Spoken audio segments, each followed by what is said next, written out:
ada orang yang jelas-jelas kafir diringankan siksaannya oleh Allah karena satu hal saja. Apa itu? Karena sempat bergembira. Sempat bergembira pada saat lahirnya Rasulullah. Kalau orang kafir saja demikian luar biasanya diberikan keringanan oleh Allah, apalagi kita ini umatnya Rasulullah. Kenapa kita tidak mau bergembira di saat kelahirannya Rasulullah sallallahu alaihi wasallam?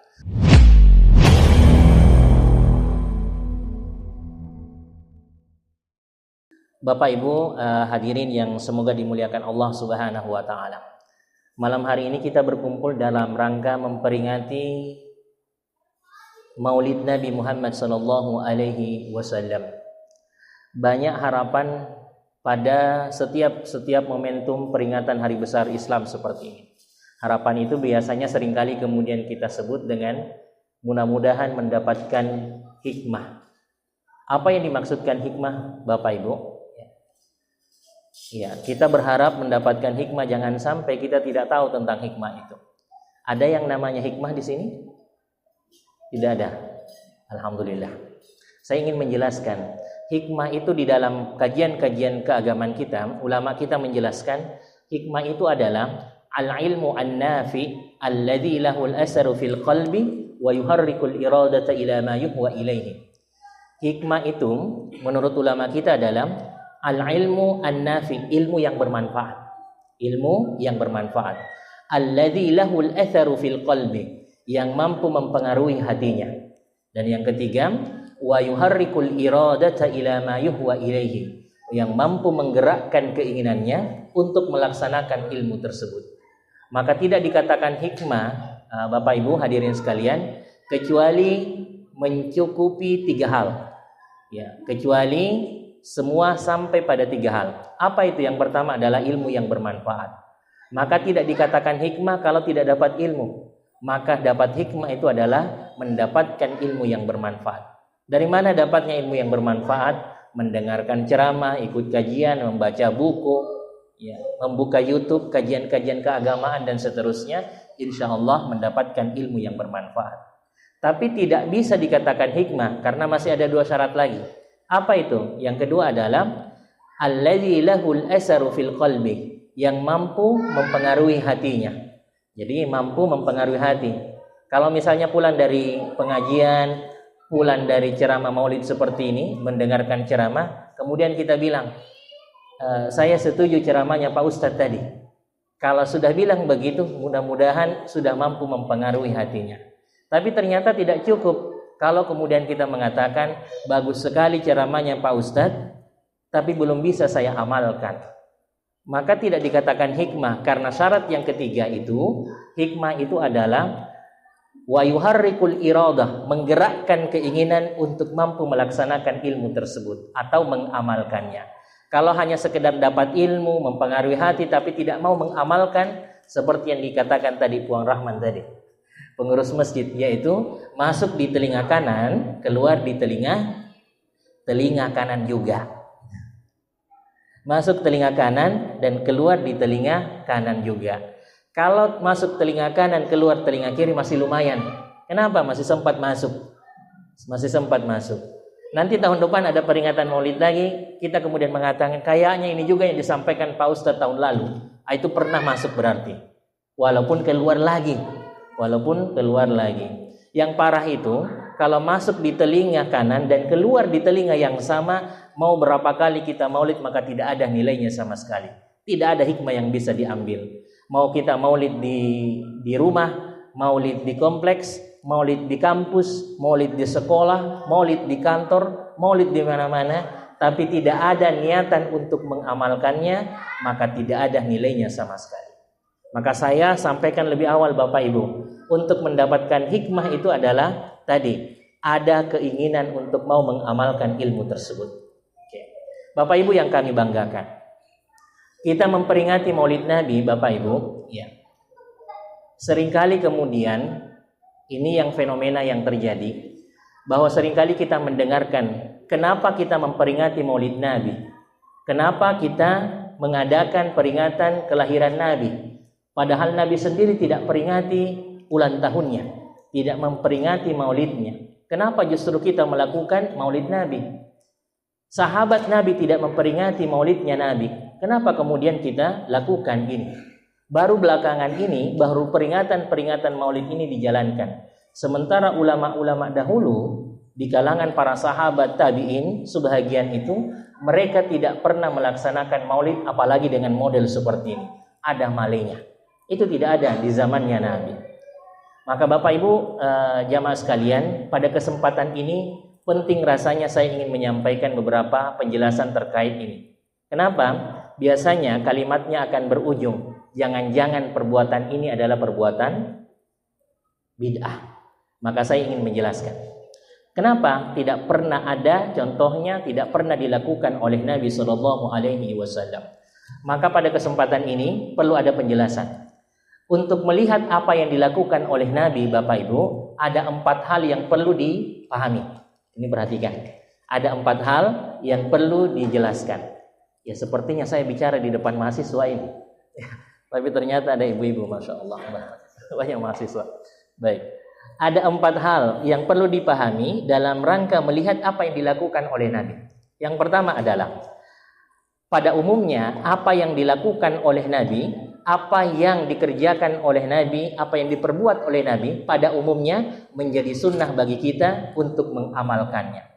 Maka kata Rasulullah, "Faman raghiba an sunnati falaysa minni." Siapa yang tidak senang dengan kebiasaanku, tradisiku, sunnahku, kata Rasulullah, falaysa minni, maka bukan golonganku. Maka poin yang pertama perlu dipahami, maka secara umum apa yang dilakukan oleh Nabi kita ikuti itu. Seharusnya kemudian kita ikuti. Apa yang dilakukan oleh Nabi seluruhnya, mulai dari bangun tidur sampai tidur lagi, bahkan cara tidurnya Rasulullah, kita ikuti itu. Maka secara umum apa yang dilakukan oleh Nabi kita sebaiknya untuk mengikutinya. Itu yang pertama. Kalimatnya adalah secara umum. Yang kedua, dalam rangka melihat apa yang dilakukan oleh Nabi, ternyata ada hal yang hanya Rasulullah Shallallahu Alaihi Wasallam boleh lakukan, sementara umatnya tidak dibenarkan untuk mengikutinya. Ya. Yang kedua penting, bahwa ternyata ada perbuatan yang hanya boleh Nabi Shallallahu Alaihi Wasallam lakukan, umatnya tidak boleh ikut-ikuti, tidak boleh juga kerjakan. Ada tidak perbuatan seperti ini, Bapak Ibu? Ada tidak? Ada tidak? Rasulullah boleh, umatnya tidak boleh. Ada tidak? Ada. Apa itu? Banyak. Ada beberapa hal.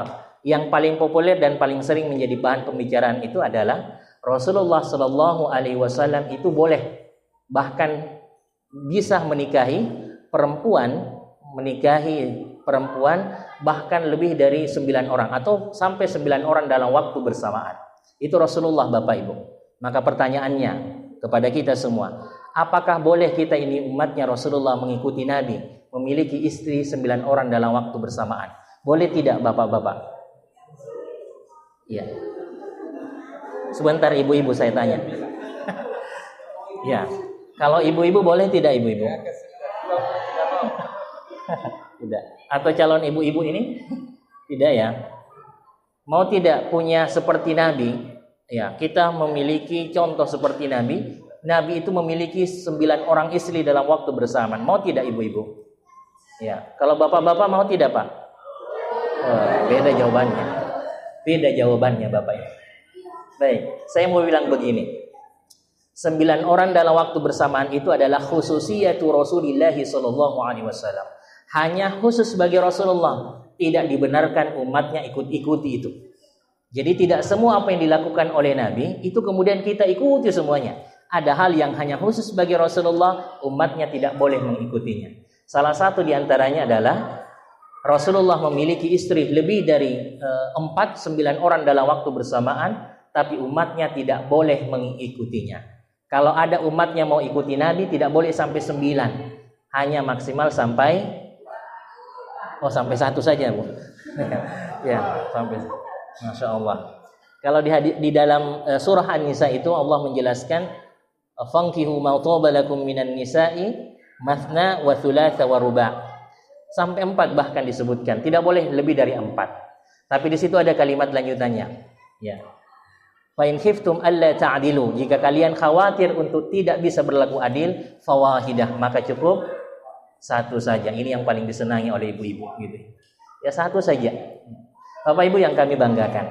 Nah, ini yang perlu kemudian kami highlight, kami perlu sampaikan bahwa ternyata ada hal yang tidak semua kemudian kita ikuti, ada hal yang ternyata Rasulullah Shallallahu Alaihi Wasallam boleh lakukan, tapi umatnya kemudian tidak benarkan untuk mengikutinya. Dan ada beberapa ibadah-ibadah itu kalau Nabi itu wajib, tapi kalau kita tidak sampai wajib. Ternyata tidak semua, itu poinnya. Yang ketiga, dalam rangka melihat apa yang dilakukan oleh Nabi, poin yang ketiga, sebaliknya, ada hal yang ternyata Rasulullah tidak boleh, umatnya boleh.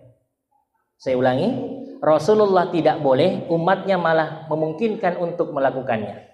Ada tidak perbuatan seperti ini Bapak Ibu? Yang ketiga, ada. Rasulullah menjelaskan, nahnu naqbalul hadiyah wa la naqbalus shadaqah.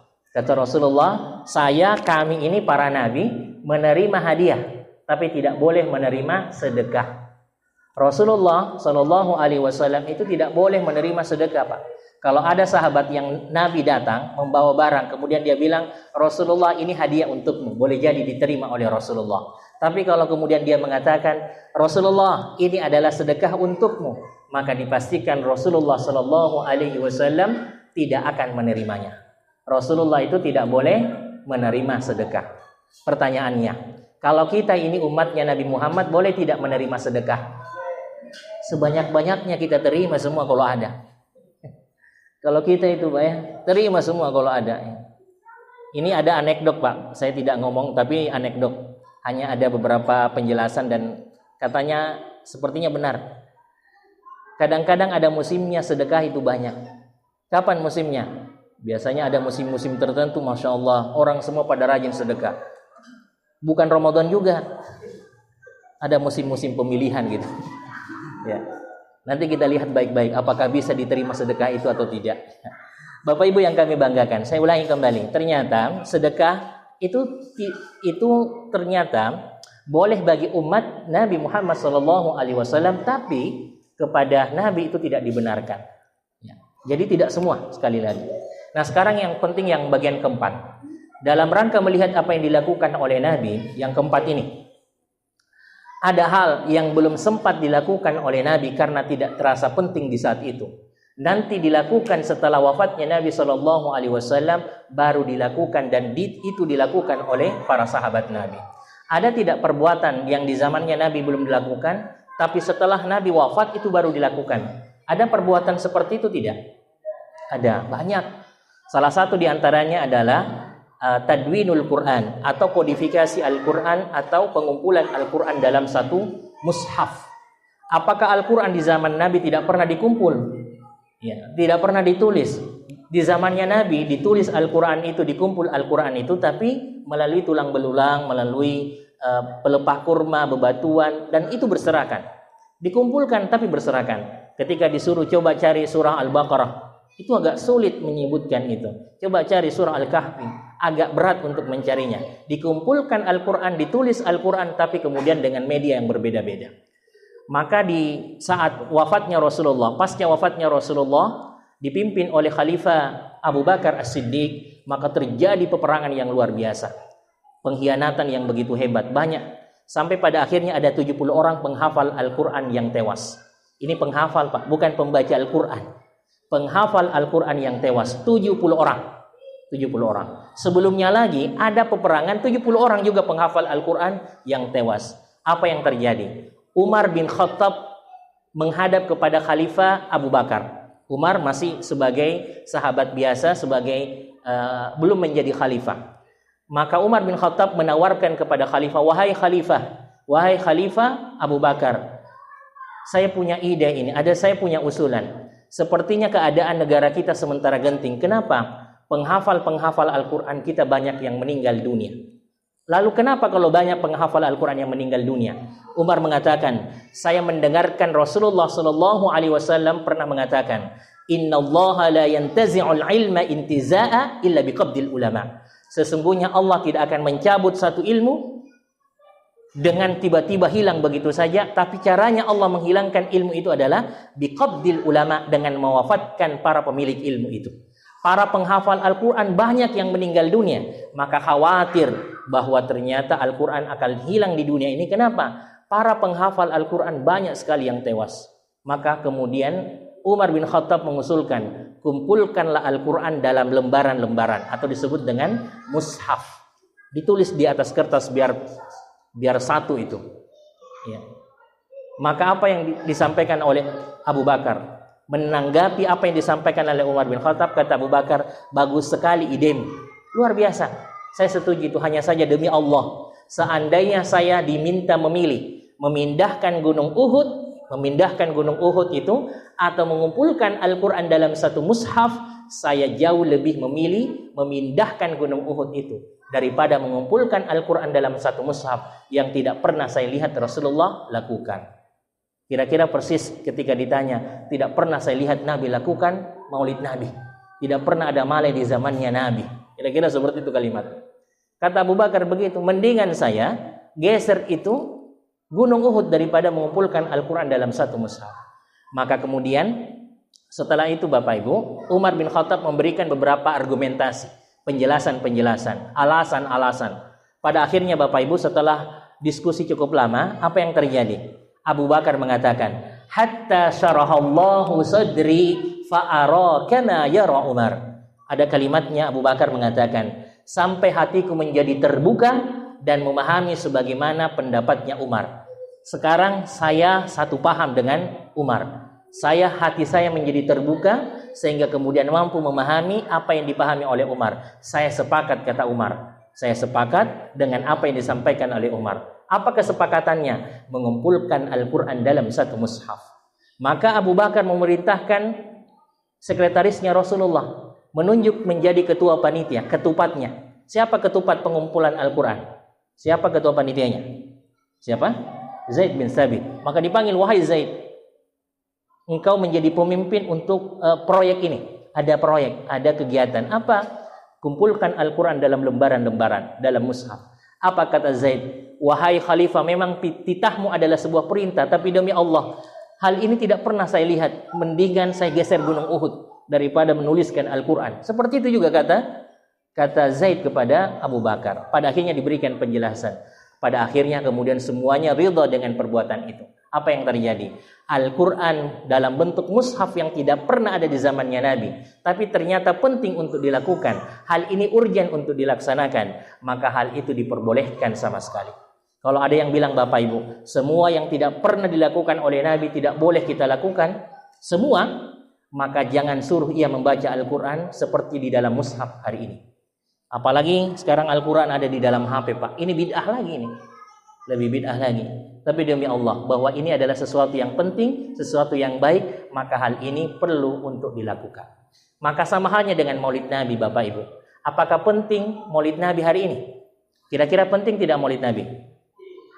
Penting atau tidak? Ya. Penting maulidnya atau telurnya? Ya. Baik, meringati maulid Nabi. Kalau hari ini Bapak Ibu, kita sedemikian jauh dari sosok Rasulullah. Kata Ustadz tadi, kita kehilangan figur yang baik. Kita melihat figur-figur tokoh-tokoh yang sesungguhnya tidak jauh lebih baik daripada figurnya Rasulullah Sallallahu Alaihi Wasallam. Hari ini kita masih jauh lebih banyak membaca media sosial ketimbang membaca tentang biografi Rasulullah Sallallahu Alaihi Wasallam. Saya boleh buktikan Bapak Ibu. Ini saya mau tanya ibu-ibu, berapa kenal dengan Rasulullah Sallallahu Alaihi Wasallam? Kenal ya? Kenal. Berapa anaknya Rasulullah, Ibu? Yang mahasiswi, calon ibu-ibu. Berapa anaknya Rasulullah? 5. Sekarang mahasiswa, bapak-bapak. Berapa anaknya Rasulullah? 5. 5, Masya Allah. Saya mau kasih hadiah tapi tadi lupa siapkan. Baik, yang ibu-ibu yang tidak menjawab, saya ganti pertanyaan ibu-ibu ya. Berapa anaknya Krisdayanti, Ibu? Kalau anaknya artis kita hafal, tapi anaknya Rasulullah, Masya Allah, tidak tahu, bahkan menyebutkan jumlahnya juga keliru. Namanya, anaknya Ahmad Dhani siapa-siapa Bu namanya? Ada Masya Allah. Ini dihafal semua anak artis, Pak. Tapi anaknya Rasulullah kita tidak hafal. Ini satu contoh hari ini walaupun berkembang sedemikian luar biasa kemajuan IT, tapi kita makin jauh dengan sosok Rasulullah Sallallahu Alaihi Wasallam. Maka penting maulid ini, maka penting peringatan-peringatan hari besar ini untuk mengulangi, merefresh kembali tentang episode-episode kisah Rasulullah Sallallahu Alaihi Wasallam untuk menumbuhkan cinta kita kepada Rasulullah. Anaknya Rasulullah ada 7. Ya, dari 2 orang ibu yang berbeda. Dari Khadijah 6 orang, 2 laki-laki dan 4 perempuan.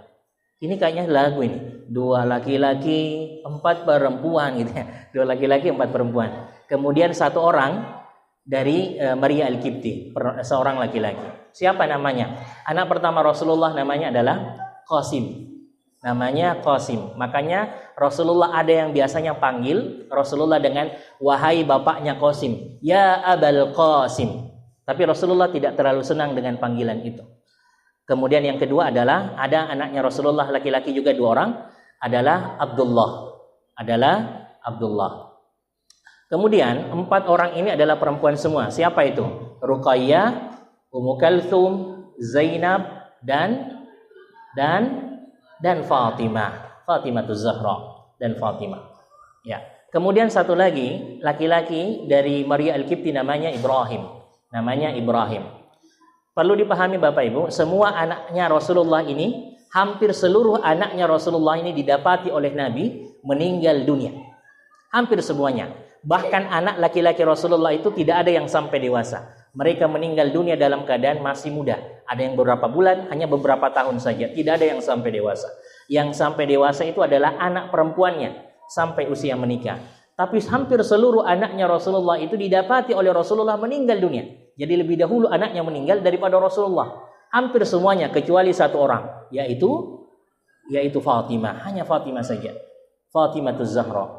Bapak Ibu yang kami banggakan, itu satu hal tentang kisahnya Rasulullah, kisahnya Nabi, pertanyaan yang akan disampaikan di alam barzah nantinya oleh malaikat nanti, man nabiyuka, siapa nabimu? Maka kemudian kita akan menyebutkan Muhammadun Nabi, Muhammad itu adalah nabiku. Tapi ternyata kemudian kita tidak tahu tentang sosoknya Nabi Muhammad sallallahu alaihi wasallam. Maka maulid ini penting. Baik, sekarang kita masuk materi maulid Nabi. Panjangnya permulaannya ini, Pak. Ini baru setengahnya. Baru setengahnya perjalanan ini, baru prolog, Masya Allah. Ini pasti mahasiswa bilang, kapan dibagi itu makanannya itu, kapan dibagi itu malenya. Baik, saya singkat-singkat saja anak-anakku sekalian yang dimuliakan Allah. Tujuan dari peringatan Maulid Nabi Shallallahu Alaihi Wasallam minimal ada 3 hal. Yang pertama adalah menambah kecintaan kita kepada Rasulullah. Yang kedua adalah memperbanyak salawat kepada Nabi. Dan yang ketiga adalah mencontoh atau meniru atau meneladani perbuatan-perbuatan Rasulullah Sallallahu Alaihi Wasallam. Yang pertama Bapak Ibu, mencintai Rasulullah. Kenapa kita harus cinta kepada Rasulullah? Kenapa kita harus cinta kepada Rasulullah? Rasulullah saja bilang begini, la yu'minu ahadukum, tidaklah beriman salah seorang di antara kalian sampai saya, kata Rasulullah, hatta akuna ahabba ilaih, sampai saya ini lebih dicintainya daripada anaknya, daripada bapaknya, bahkan dari semua manusia-manusia lainnya. Maka cinta pertama kita untuk makhluk adalah kepada Rasulullah Sallallahu Alaihi Wasallam. Maka kenapa kemudian kita mencintai Rasulullah? Saya ingin menceritakan anak-anakku. Ada orang kafir ini, ada non Muslim. Orang kafir ini jelas orang kafir.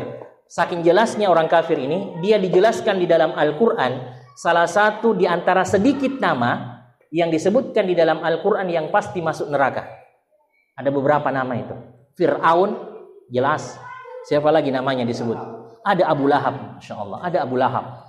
Coba perhatikan, poinnya pada Abu Lahab ini. Ya, Abu Lahab. Bahkan dijelaskan itu. Wa imra'atuhu hammalatal hatab. Sampai istrinya juga menjadi bagian dari itu. Sebagai pengantar, pengumpul kayu, api neraka itu. Luar biasa, sudah dijamin masuk neraka. Abu Lahab dengan istrinya itu. Ternyata Abu Lahab ini yang sudah pasti akan disiksa, mendapatkan siksaan di neraka itu, yang sudah pasti itu, ternyata disebutkan dalam beberapa riwayat, setiap pekan itu, setiap hari disiksa, 7 hari dalam 1 pekan itu, maka terus disiksa dan terus kemudian diberikan siksaan pada saat di hari akhirat nantinya. Tapi ternyata diriwayatkan setiap hari Senin diringankan siksanya oleh Allah Subhanahu wa taala. Dikurang-kurangi siksaannya. Kalau yang lain maksimal semua, pas hari Senin dikurangi siksaannya. Ada apa? Kenapa dikurangi siksaannya? Padahal jelas-jelas ini orang kafirnya luar biasa. Tidak beriman kepada Rasulullah sallallahu alaihi wasallam, musuh utama Rasulullah. Kenapa kemudian bisa-bisa mendapatkan pengurangan siksaan? Ternyata dijelaskan Bapak Ibu, ternyata Abu Lahab adalah salah seorang pamannya Rasulullah yang di saat waktu kelahirannya Nabi Muhammad ini, kelahirannya Muhammad kecil ini, itu ternyata adalah sosok yang pernah berbahagia dengan kelahirannya Rasulullah sallallahu alaihi wasallam.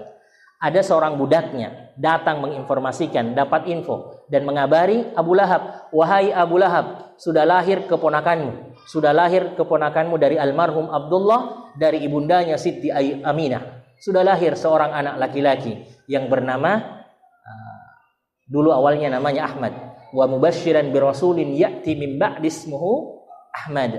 Jadi awalnya namanya adalah Ahmad sampai kemudian lebih dikenal dengan nama Muhammad. Ya. Sudah lahir, Masya Allah. Saking gembiranya Abu Lahab ini, apa yang dilakukan? Akhirnya hal yang sesuatu yang biasanya tidak mudah dilakukan, apa yang dilakukan oleh Abu Lahab? Dimerdekakan budak tersebut. Padahal budak itu mahal. Dan dia terikat secara terus-menerus sampai ia dibebaskan, sampai kemudian dia dijual. Sampai dia membayarkan upeti kepada tuannya, baru dibebaskan. Tapi di saat itu, karena gara-gara bawa info saja, bawa berita saja, berita baik, maka dibebaskan begitu luar biasa. Bukan sampai di situ saja. Saking gembiranya Abu Lahab waktu kelahirannya Muhammad ini, Nabi Muhammad, maka beliau berkeliling-keliling kampung menyampaikan kabar, keliling-keliling tetangga. "Wahai tetanggaku, sudah lahir keponakanku Muhammad." Masya Allah, pernah gembira. Tapi walaupun sampai beberapa tahun kemudian, puluhan tahun ke depan, ternyata menjadi musuh utama Rasulullah yang paling luar biasa. Ya, paling luar biasa. Ternyata Bapak Ibu, ada orang yang jelas-jelas kafir, diringankan siksaannya oleh Allah karena satu hal saja. Apa itu? Karena sempat bergembira pada saat lahirnya Rasulullah. Kalau orang kafir saja demikian luar biasanya diberikan keringanan oleh Allah, apalagi kita ini umatnya Rasulullah. Kenapa kita tidak mau bergembira di saat kelahirannya Rasulullah sallallahu alaihi wasallam? Kenapa kita tidak mau peringati Maulid Nabi? Tujuannya apa? Untuk mencintai Rasulullah sallallahu alaihi wasallam. Yang kedua, ada cerita yang menarik, Pak. Mungkin terlepas bahwa ada Israiliyat ini cerita-ceritanya, tapi jelas hadisnya dari Muslim. Pernah dijelaskan suatu waktu Rasulullah sallallahu alaihi wasallam di dalam masjid. Masjid seperti ini masih jauh lebih mewah seperti dibandingkan masjid di zamannya Nabi Muhammad. Di zamannya Nabi Muhammad hanya tanah saja, hanya pemisah beberapa hal saja. Bahkan di dalam masjid itu masih ada pohon yang dibiarkan tumbuh di dalam masjid, termasuk di bagian depan mihrab ini. Nah, ketika Rasulullah sallallahu alaihi wasallam berceramah, Bapak Ibu, ketika beliau capek berceramah, berkhutbah, maka beliau istirahat sambil melanjutkan ceramahnya dengan memegang pohon di sebelahnya. Ini memegang pohon kurma di sebelahnya. Nah, ternyata suatu waktu setelah perkembangan waktu, sahabat-sahabat Nabi membuat mimbar. Inisiatif membuat mimbar seperti model kita sekarang ini, membuat mimbar. Maka pada akhirnya di saat pertama kali digunakan mimbar itu, Rasulullah berkhutbah, berceramah, di tengah-tengah ceramahnya beliau ternyata tiba-tiba ada terdengar suara tangisan, Pak. Suara tangisan. Bahkan diceritakan tangisan itu seperti tangisan anak kecil yang merengek kepada ibunya itu, minta dibelikan sesuatu. Seperti anak-anak kita kalau menangis sedemikian luar biasa. Sahabat-sahabat Nabi yang di bawah itu kemudian melirik kiri kanan. Siapa yang menangis ini? Siapa yang menangis? Yang kanan melihat ke kiri, kiri yang lihat kanan. Siapa ini? Ternyata sumber tangisan itu dari mana, Bapak Ibu? Tahu tidak? Sumber tangisan itu berasal dari pohon. Sisinya Rasulullah sallallahu alaihi wasallam. Maka turunlah Rasulullah dari mimbar dan kemudian menyentuh bagian pohon tersebut oleh tangannya Rasulullah sallallahu alaihi wasallam. Seperti menenangkan anak kecil yang menangis, Pak. Dipukul-pukul begitu. Dipukul-pukul, dikasih tenang, akhirnya kemudian berhenti menangis. Bapak Ibu yang kami banggakan, beberapa cerita riwayat menjelaskan bahwa pohon ini ditanya oleh Rasulullah, "Kenapa engkau menangis wahai pohon?" Maka pohon itu kemudian mengatakan, "Ya Rasulullah, kalau kemarin engkau masih mau menyentuhkan tanganmu yang sudah dijamin masuk surga itu, kau ridha untuk menyentuhkan tanganmu kepada bagian tubuh kami ini. Tapi hari ini sudah ada mimbar. Saya khawatir tidak lagi merasakan tanganmu yang sedemikian luar biasa lembutnya itu. Tangan yang sudah pasti dijamin masuk surga itu ya Rasulullah. Saya khawatir tidak lagi merasakan itu. Kami begitu mencintaimu ya Rasulullah." Kata pohon tersebut. Maka Rasulullah menjelaskan, "Wahai pohon, kalau sedemikian luar biasa cintamu kepadaku, saya kasih engkau dua pilihan. Pertama, saya pindahkan engkau di luar sana dan saya doakan terus akan berbuah tidak pernah mati dan menghasilkan manfaat kepada orang lain terus menerus, tidak pernah berhenti. Saya kasih pindah di luar. Atau engkau tetap di sini, mati seperti pohon-pohon lainnya. Kalau usianya sudah lama, maka akan mati dengan sendirinya. Dan saya doakan engkau nanti akan dibangkitkan kembali di dalam surga Allah Subhanahu wa taala bersamaku." Maka ternyata pilihannya pohon itu pilihan yang kedua. "Tidak apa-apa ya Rasulullah, saya tetap di sini seperti pohon biasa, saya akan bertemu dengan engkau di dalam surga Allah Subhanahu wa taala." Bapak Ibu yang kami banggakan, pohon saja bukan manusia ini, karena sebab cintanya kepada Rasulullah bisa masuk surga, Pak. Bisa masuk surga, ini pohon. Bagaimana dengan kita, makhluk manusia berakal, adalah umatnya Rasulullah. Kenapa kemudian kita tidak mau cinta kepada Rasulullah sallallahu alaihi wasallam? Masyaallah. Yang kedua Bapak Ibu, tujuan dari Maulid Nabi itu adalah memperbanyak salawat kepada Nabi. Memperbanyak salawat kepada Nabi. Kata Rasulullah dijelaskan, "Man shalla alayya salatan." Siapa yang bersalawat kepadaku satu kali saja, Allah akan bersalawat kepadanya 10 kali. Apa maknanya Allah yang bersalawat, Pak? Tidak seperti salawat kita kepada Nabi. Salawatnya Allah kepada kita 10 kali. Itu satu kali kita bersalawat kepada Nabi, 10 kali balasannya kepada kita oleh Allah. Maknanya adalah menghapuskan dosa-dosa kita. Bayangkan, satu kali kita salawat, maka kemudian Allah menghapus dosa kita 10 kali. Bahkan Rasulullah akan diberikan hak prerogatif untuk memilih hambanya. Siapa yang engkau akan memberikan syafaat pertolongan, maka Rasulullah akan memilih memberikan syafaat itu kepada mereka yang paling sering bersalawat kepadanya, salawat kepada Nabi. Orang-orang Mesir Bapak Ibu biasanya kalau lupa ini, maka dia salah satu yang dilakukan adalah dengan bersalawat kepada Nabi. Allahumma sholli ala Muhammad. Maka kemudian biasanya ingat lagi, Pak. Itu orang Mesir. Tapi kalau orang Indonesia, apalagi mahasiswa YAIN, mau berapa kali salawat kadang-kadang juga tetap lupa. Itu kalau kalau orang-orang di Mesir itu Masya Allah. Saya sering kali ketika dengan teman-teman mahasiswa Mesir itu, kalau ada hal yang mereka lupa, maka mereka cukup dengan bersalawat kepada Nabi. Allahumma sholli alaihi. Dengan bersalawat ternyata Masya Allah memberikan keberkahan, hafalannya lancar, alhamdulillah, segala hal bisa berjalan dengan baik. Ini tentang keberkahan dari salawat Nabi. Bapak Ibu yang kami banggakan, dan yang terakhir, tujuan dari Maulid Nabi itu adalah bagaimana mengulas dan mengikuti episode-episode kisah perjalanan Nabi Muhammad SAW. Bapak Ibu yang kami banggakan, banyak contoh yang bisa dijadikan hal untuk kemudian kita bisa jalankan di dalam kehidupan ini. Sosok Rasulullah SAW. Ayat yang dibacakan adik kita tadi itu merupakan poin utama sesungguhnya, bahwa Rasulullah adalah uswah, adalah role model, adalah contoh apapun itu. Kalau mau lihat pemimpin, maka lihatlah Rasulullah memimpin. Kalau mau lihat contoh kepala rumah tangga, maka lihatlah Rasulullah, Bapak Ibu. Kalau ingin melihat laki-laki hebat, maka lihatlah Rasulullah SAW. Kalau mau lihat pimpinan perang, maka lihatlah Rasulullah SAW. Maka setiap episode itu ada yang kemudian Rasulullah gambarkan dan sebaiknya kemudian kita contoh. Banyak ilmu yang diajarkan oleh Rasulullah kepada sahabat-sahabat yang baiknya kemudian kita amalkan itu. Salah satu hal Bapak Ibu yang bisa kemudian kita ikuti adalah hal yang sederhana tentang ilmu dalam rumah tangga. Ilmu tentang rumah tangga. Apa ilmu tentang rumah tangga? Salah satu hal ketika masuk dalam rumah tangga, mengawali gerbang pernikahan itu, maka diawali bagaimana cara kita menghadapi pernikahan itu. Ini yang calon pengantin semuanya. Ya. Ini mau menikah semua? Yang mana? Mau nikah? Ya. Ada artis dari kecil itu, dari kecil sudah mau menikah tapi belum menikah, namanya Agnes. Itu sudah lama mau menikah tapi belum menikah. Agnes mau nikah. Ya. Ini lambat loadingnya ini. Baik, gini, salah satu ilmunya Bapak Ibu, misalnya paling sederhana. Sentuhan pertama kali seorang suami kepada istrinya pada bagian mana tubuh istrinya, dan apa yang didoakan, apa yang dibaca? Ada yang tahu, Pak? Sentuhan pertama seorang suami kepada istrinya, bagian tubuh istrinya, pada bagian mana dan apa bacanya? Ada yang tahu tidak? Kalau di dalam biasanya tradisi Bugis itu disebut dengan apa, segarawa, Pak ya? Segarawa, atau biasanya kita sebut dengan pembatalan wudu ya. Apa yang disentuh pertama kali?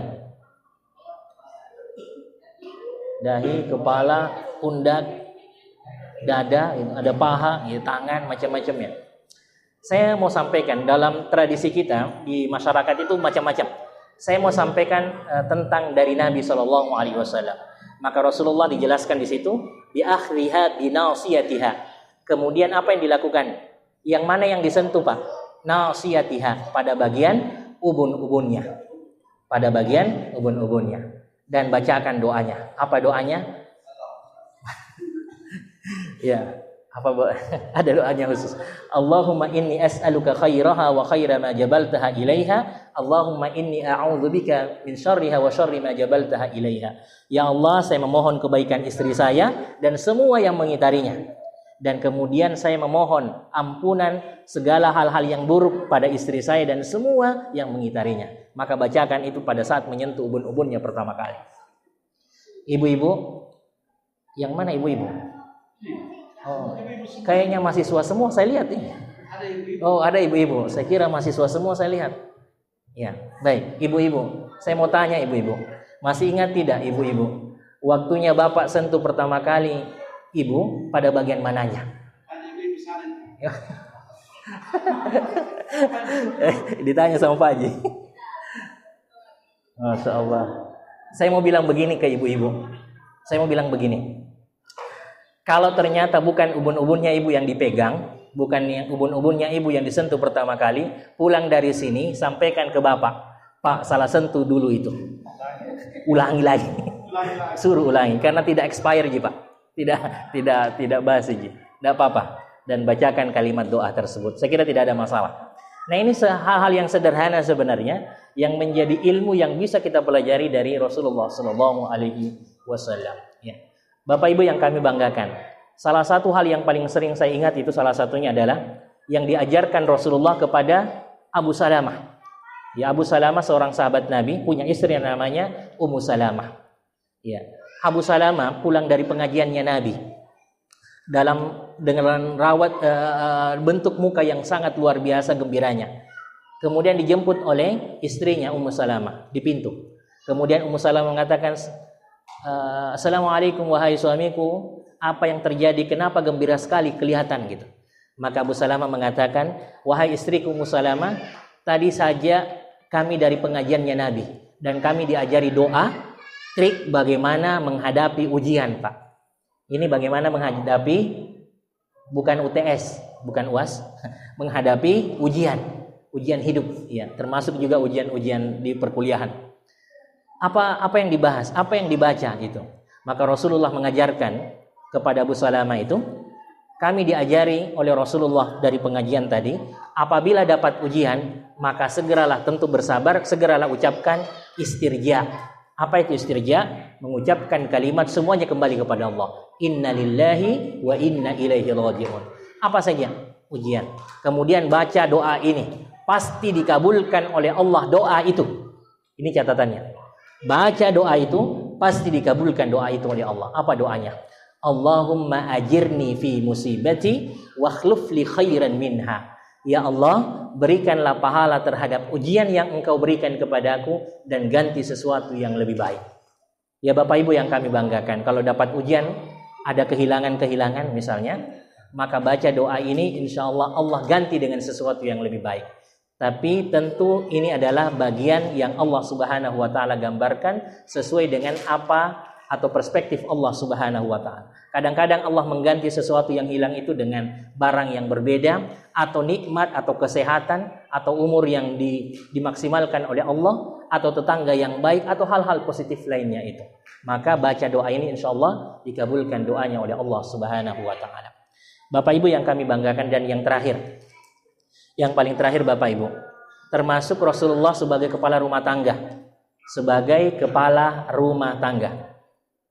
Nah, sebagai kepala rumah tangga Bapak Ibu, Rasulullah digambarkan, jangan anggap ya Bapak Ibu, bahwa kehidupan rumah tangga Rasulullah itu adem ayem saja. Tidak pernah terjadi masalah dengan istrinya, pernah cemburu istrinya kepada Nabi, banyak. Bahkan suatu waktu Bapak Ibu, Rasulullah Shallallahu Alaihi Wasallam itu pernah berdiam diri, ya berdiam diri. Tiba-tiba datang Utsman bin Affan, kemudian tiba-tiba datang Abu Bakar, tiba-tiba datang Umar bin Khattab. Ada dua orang sahabat, Abu Bakar dan Umar. Dan kemudian mereka diam-diam saja di suatu tempat itu. Rasulullah diam, maka Abu Bakar juga diam. Umar juga diam akhirnya.